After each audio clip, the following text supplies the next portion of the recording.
Okay, so the important thing is that you don't want the temperature between the pops and the chocolate that we're going to dip them in to be too much of a difference. Like we don't want these too cold versus the chocolate too hot, because that makes the cake balls, pops, whatever you want to call them, crack sometimes.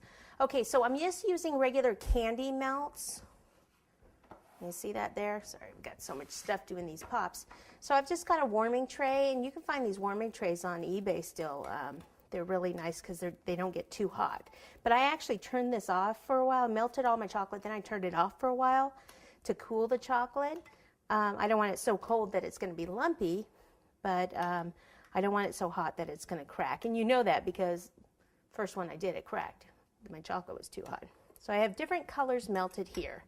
Now, if the chocolate is ever too thick, then you can use, these are called either Paramount crystals, shortening flakes.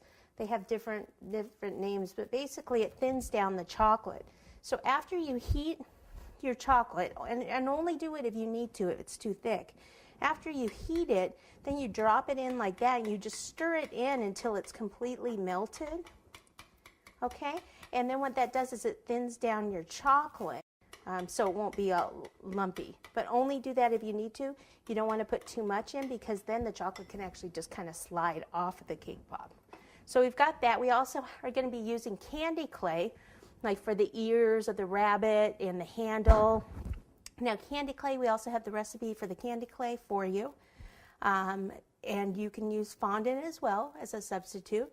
Candy clay, but you're thinking it's a candy pop, so you may as well use candy clay. You know, chocolate. They'll probably thank you for it.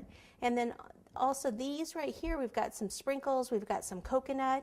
So we're actually going to start with some of those easier ones there. So I'm going to take one of these sticks here, take one of the pops, insert the stick like this, and then I'll just dip it in the white chocolate. And this is super white chocolate. It doesn't matter, it could be white, super white.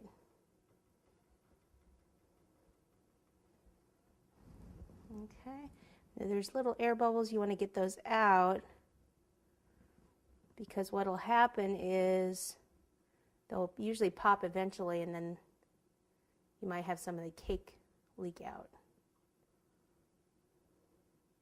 Another thing, you don't want to do these too far ahead, because see on these were done a while ago, the stick actually goes a little bit yellow on you, and that's if you do them too far ahead.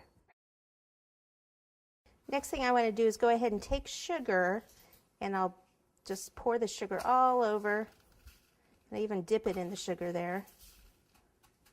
So we just have some nice colorful pops to go in our Easter spring arrangement.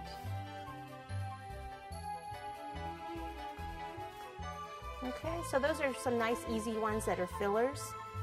And isn't that pretty?